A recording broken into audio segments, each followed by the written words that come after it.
Started? Today's daf is daf Chof Hey. We're going to begin by the Mishnah Chof Dal and Amud Beis. It's a continuation. The Mishnah said about different. Ma? No, not yet. No. Okay. Just pass the tissue. Sorry.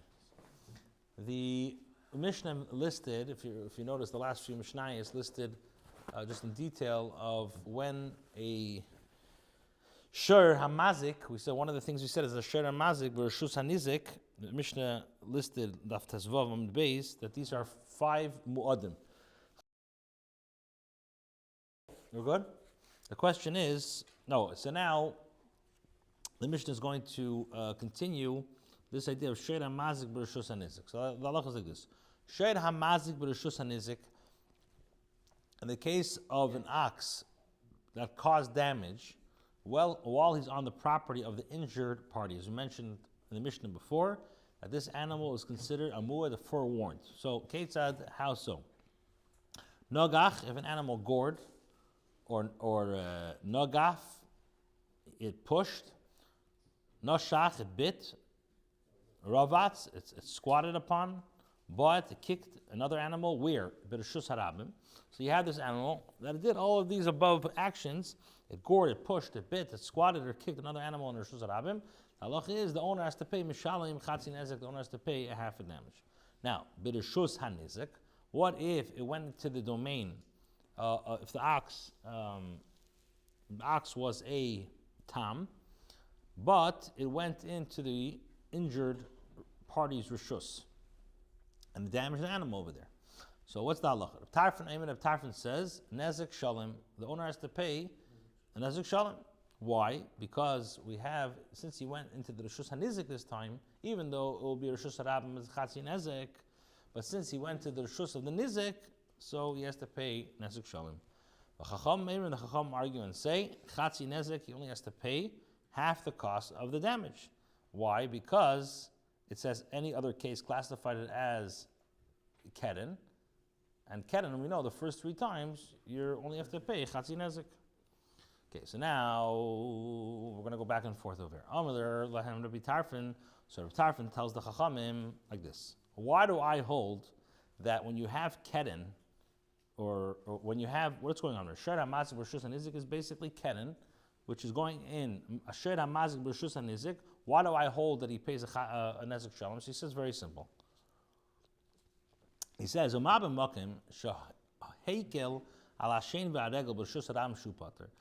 a place you find that the Teda is makel by shein and regel when the animal damages in the form of either with eating, we spoke about, or with regard to trampling. In Reshus harabim, the Teda says that when an animal either damages with his shein or with regel, in a Reshus harabim is potter. However, hichmidu aleim Reshus hanizik l'shalom nezek shalom.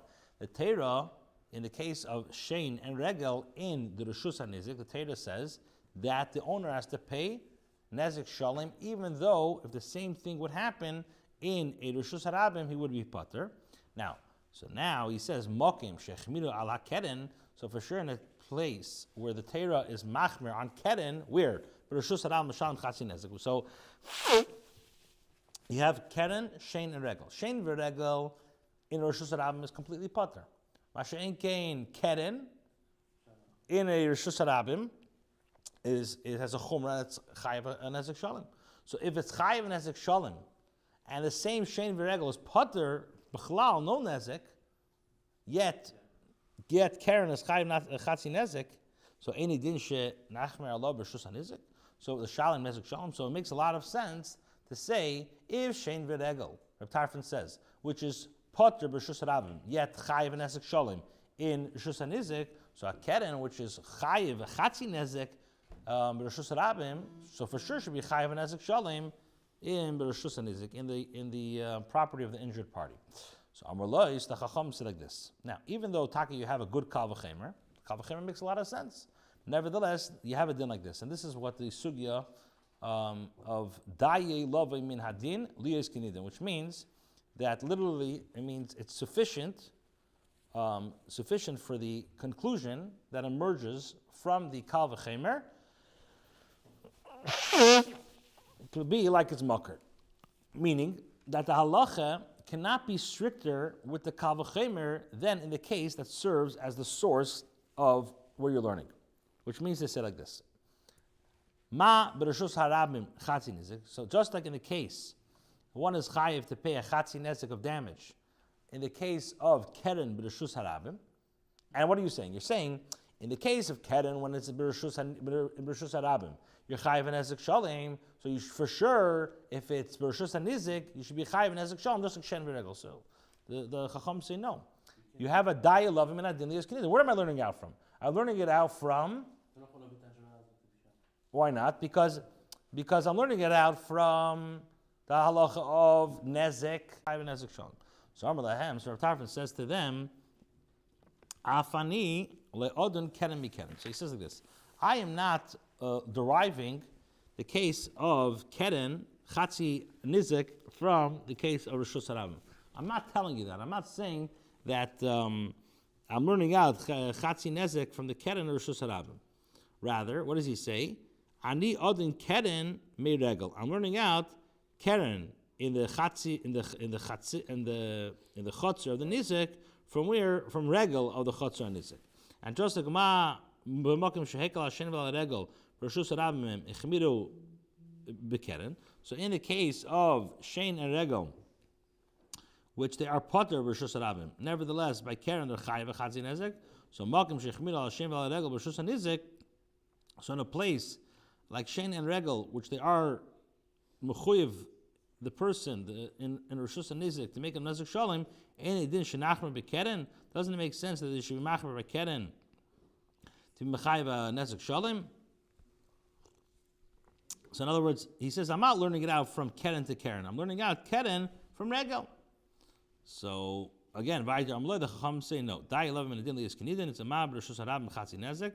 If b'reshus harabim it's chayiv only a chatzi nezik, af b'reshus nizik there's also chayiv a chatzi nezik. Okay, so now the Gemara says like this: Reb Tarfon learns a kal v'chemer, and what does the chacham answer him? Dai love him in a din liyas kinidin. So the Gemara asks Reb Tarfon, lest they die, does Reb Tarfon not accept the principle of the halacha of daye?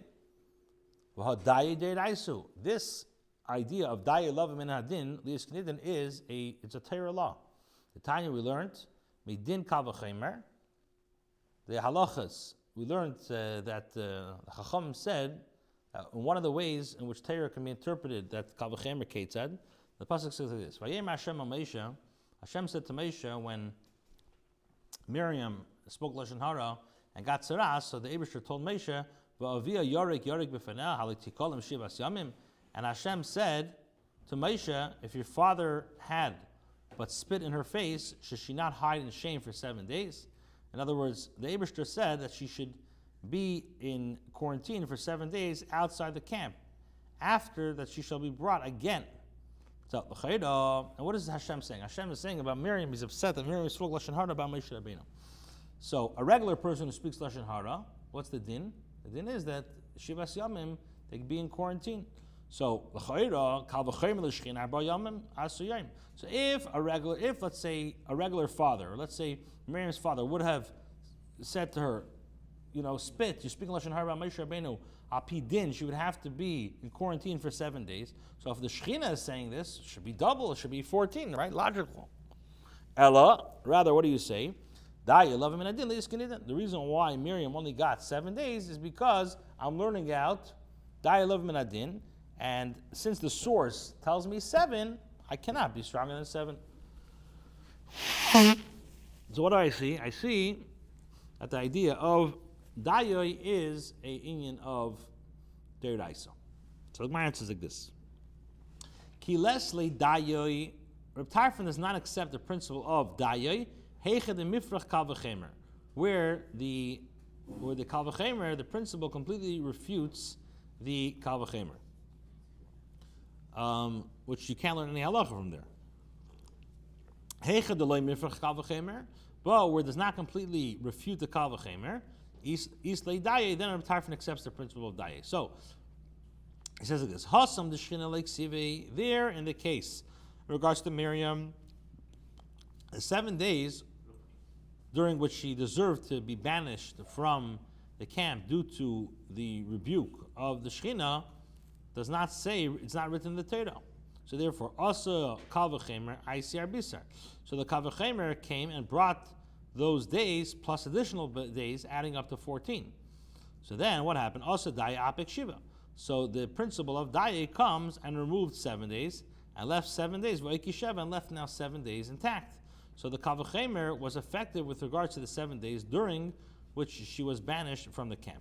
Aval hacha, but here in the case of the payment of the chatzi nezek of damage written explicitly in the Torah with regards to the halacha of goring in a Rishus Harabim, chatzi nezek siv. The Torah says clearly about a chatzi nezek. So now the Torah comes. The Torah minat Torah Rishus Harabim. You only have to pay a chatzi nezek. And now what happened? The kal v'chemer comes and tells us that they have to pay another half a nezek, and therefore v'nasa nezek shalom. And now he has to pay a nezek shalom. So either ashta dayoi, if you would have interpreted halacha, employing the svara of dayei to reduce the payment to half the cost of the damage, then ifrich le kal v'chemer.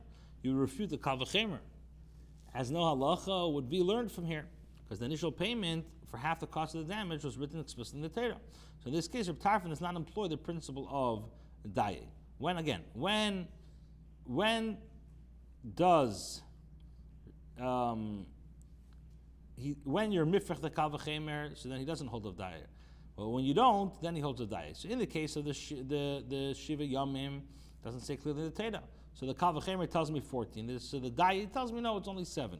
But here the Torah clearly says chatzi nezek is chayiv. The kal v'chemer comes and tells me that in the case of Rishus HaNizek, it should be nezek shalom. So if you're going to dash in the kal v'chemer, the dayei, so then the whole kal v'chemer is knocked off. And according to the Chachamim, how do they understand this? Shiva the Shechina Ksiva, the Gemara says, in the Chacham's opinion, the 7 days during which Miriam was quarantined and reprimanded from Hashem, she received Shiva the Shechina Ksiva Tisaga Shiva Yamim. She received from Hashem. Taka says, let her be shut up for 7 days, which is mashma that the kal v'chemer is not required to teach the halacha of 7 days that she was quarantined, as it would have added only the extra 7 days. This means, and according to the Chachamim, there's a source in the Torah that we say dayei, and dayei is employed even when you have a kal v'chemer. Frag the Gemara, Reb Tarfon, Ahud Tisager, he says that the word Tisager, Toshina dayehu. So the word Tisager is necessary to teach us that we learn the halacha of dayei. Frag the Gemara, Rabbanan. What do the Rabbanan do with it? They would point out from a different pasuk. It says about Miriam, Miriam was quarantined for 7 days. And according to Reb Tarfon, how does he respond to that? So he says, This teaches us that we interpret the halacha according to the principle of dayei, even generally, not in a specific case. For late time, you don't say, at this point, it's necessary to say that you do not say here the principle of dayei, because you have the due to respect of Moshe Rabbeinu. But in generally, this is not done. Therefore, the Torah teaches us this is not so. Omer leid of Tarfon la Abaye. Tarfon tells Abaye.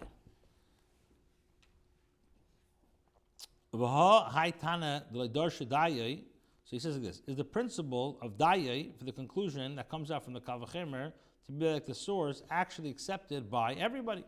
But there's a Tana who doesn't learn about dayei, even though you can't be perfect kal v'chemer. The Tanya we learned Kere bezav minayin.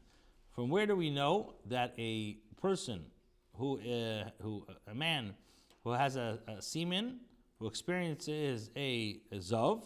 So where do we know that it imparts tumah by someone carrying it as well as by coming into contact, just as the zav itself? So where do we know that? So where it says v'dinu, it makes a lot of sense. Ma tar b'tar, just like as a spittle, which is tar, when coming from a person who is actually tar, tameh b'tameh is impure when coming from someone who's like a zav who is tameh. So tameh b'tar, so it's logical that semen, which is tummy, when coming from someone who's pure, any din she tummy v'tummy, should be impure when coming from someone who's impure. The kamaisi la ben lemage ben lemasa, and the Tana brings this learning and applies it whether discussing tuma imparted by contact or whether discussing it by carrying. Why? Let us say the Kal V'chemer is effective in teaching that the Zera, the Zav, imparts Tumah by contact alone, as the halacha with regards to the Zav and the principle. And Ahani Daila Puki Masa, and it's sufficient and effective by excluding the case of Zav from imparting Tumah by carrying. Now, since the Tana does not learn this in this manner, he rejects the principle of Daya in all situations. If you're going to say that in regards to Magi, you don't need to have a Kal V'chemer because it's no less than the Tumah that it had come from a man who was pure. Nevertheless, it's necessary to teach this point. So, since the Torah says it happened by night, which is mashma that Misha Kirya Geirim Loi, that only someone who had something happen to him, as this causes him to experience this emission. But what if someone who had something happen? But what about it? I was think, but the pasuk is excluding the case of who did not have something happen to him to cause him to experience, but rather another matter. So, Kamashman, therefore, the Torah teaches us that this is incorrect. Now, Abaye says in the pasuk something that happened by him at night. Is also written, but not another matter. In other words, you're limiting the case is not written in the pasuk, and therefore the halacha that the zav imparts tumah by contact can be understood from the pasuk in the Torah, and there's no need to derive from a Kal V'chemer. Therefore, the only function of the Kal V'chemer is to teach the halacha of zav imparts tumah by carrying.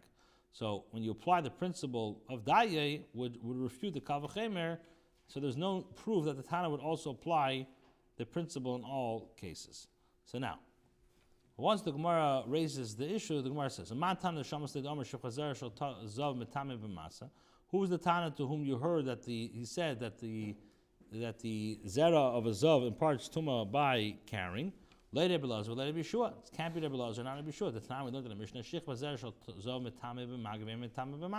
says clearly that the semen of a zav imparts tumah by contact, but it does not impart tumah by carrying. These are the words of Rabbi Lazar. Rabbi Yeshua Emir Af Metame B'Masa, the Fishi Yafshir B'Lei Tzich Ziva. And Rabbi Yeshua says it also imparts tumah by carrying. It's impossible for zera to emerge without small drops of ziva coming out. And the Gemara explains, Ad Kan Lekam Rabbi Yeshua Hasam Elashi Yafshir B'Lei Tzich Ziva. Rabbi Yeshua says that the zera of zav imparts tumah by carrying only because it's impossible for zera to emerge without small drops of ziva accompanying it. So, this is mashma that if it's not for this reason, then the zera will not impart tumah by carrying, according to the opinion of Rabbi Yeshua and Rabbi Lazar. So the Gemara explains, rather this is not so. Ela hai tanahud, rather it must be that the Tana of the one who holds that the zera imparts tumah by masa, by carrying it, is like we learned in the Mishnah in Kalim, the Tanan, we learned the Mailam Mehen of a greater degree of tumah listed in the previous Mishnah. In other words, the tumah of a creeping animal, like we said about the zera, and one who contracted tumah from a mace.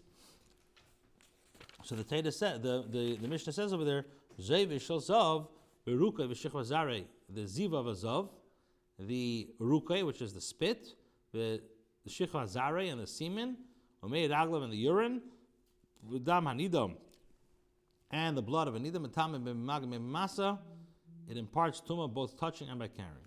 So the Gemara questions like this. Well, perhaps say here the reason why we're so machmer in the case of zav is ziva. It's indeed impossible to emerge without small drops of ziva accompanying it, but it's not due to the impurity of the zav itself, of the zera itself. So the Gemara says no. So it should say the Mishnah should teach in the list of fluids along with which it should say. His ziva, why does it say anything about his spit? Because halacha comes from, we're learning it out from the spit, and therefore the zera itself imparts tumah by carrying it, even if there's not to be small drops by ziva accompanying it. Okay, the Gemara now returns to the discussion that we said before of dayah by kavachemer or not. So the Gemara says this: Omer le Rav Acha medifta Ravina. Rav Acha Divta said to Ravina, "V'hai hai tana le'darish dayah."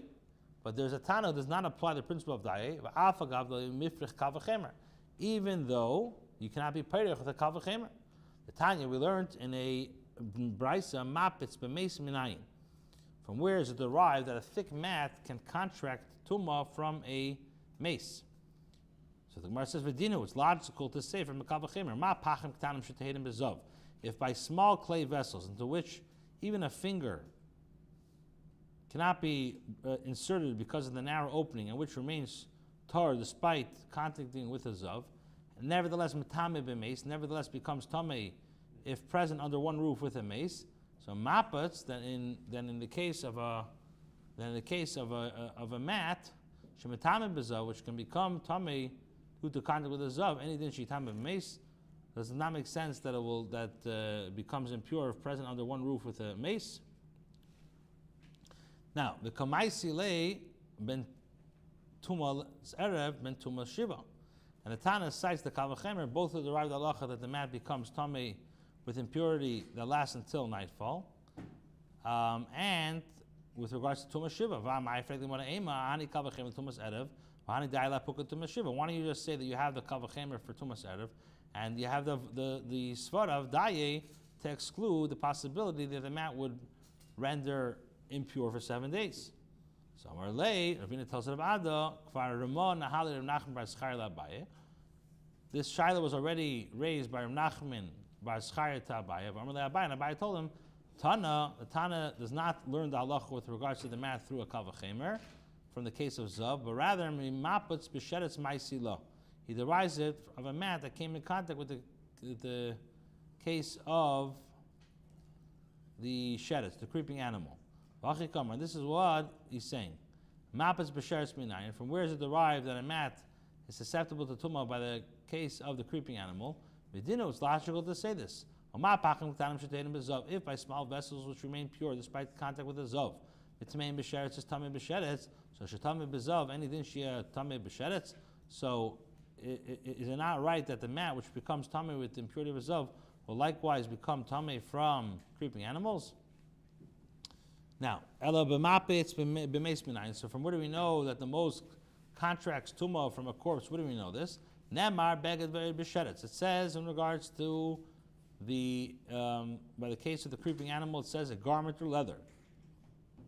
And with regards to the tumah, it says a garment or leather. Just like over there, in the case of the garment and leather stated with regards to creeping animal, a mat becomes tummy from it. So too with regards to the garment and the leather, it's a mat that becomes tummy. Now the Gemara says like this: it must be that the words garment and leather are really, those terms must be extra in the Torah, because the Torah included them for the purpose of establishing a Gzeir Shava. An Gzeir Shava that is based on otherwise with extra words cannot be logically knocked off. So therefore the Gemara says mufna, because if these terms are not free, then the Eloi mufna, if it's not extra, you could say ma'al sheretz, by a sheretz shekem metame b'kadasha. By a sheretz, you have an extra chumrah that it's metame by a lentil. So unless you have the mufna, then this whole thing could be refuted. So the Gemara says, indeed the terms are free. Punim mifna, they are free. Why? Because you have the words of garments and leather are really extra. Now the Gemara says, Michti sheretz itlish shechvazar. Now sheretz is compared to shechvazar. Oy ish asher teitzah. It says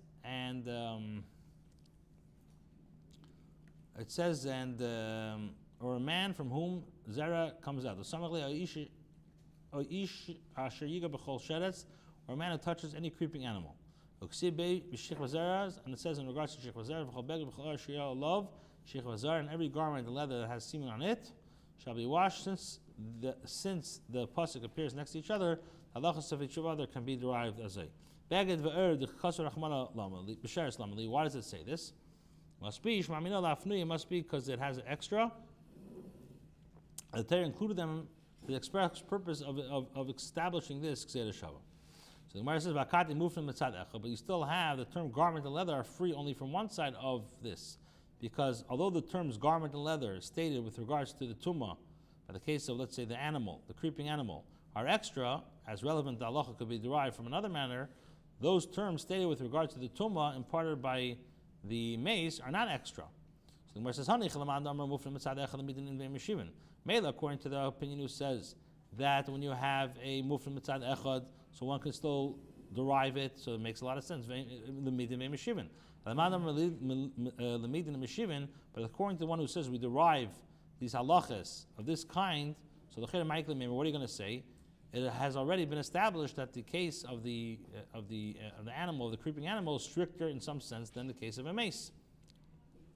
So the Gemara says the mace nami ipnuye imufne, that the terms garment and leather, as stated with regards to the tumah, is also free. Why? Because mechli mace ikesh to shichvazara. We see that a mace is compared to shichvazara. It says, and one who comes into contact with anyone tamei and impurity imparted a corpse. And it says in regards to shichvazara, and it says also that any one who comes into contact with anyone tamei, or a man to whom the zera is emitted, and so why does it say it's by a mace? It must be to teach me this idea of pnuye, that it's free, very removed from Mishnah Tzadim, and therefore it's free from both sides. So the Gemara questions it from a different angle. This works well according to the one who says that this halacha from it and interprets it according to the new place. This would mean that the halacha that a mat becomes tamei from a mace is derived from the halacha that a mat becomes tamei from zera. But the detail of that tumah, in other words, the length of the time that it's tamei, are interpreted according to the halachas of tumah imparted by a mace for 7 days. And we establish it last. But according to the one who says that we learned this halacha from it as well, which would mean that the details of the tamei would also be interpreted according to the halachas of tumah by a zera. So Michael, what are you going to say? According to the last opinion, it should be concluded that just as the tumah imparted by a mat to a mat by the tmei mace, or let's say by the sheretz, the animal lasts only until night, so to the mat it also should only last till night. So Amarava, and we'll stop over here. Amar Kolel says, the Torah says, and you shall wash your garments on the 7th day. Any tamei items that render tamei due to contact with the tmei mace, should not be less than 7 days. Therefore, since it's learned that the mat is susceptible to tumah imparted by a tmei mace, it automatically falls in the same category of anything else, and therefore the tumah lasts for 7 days. Okay, we'll stop.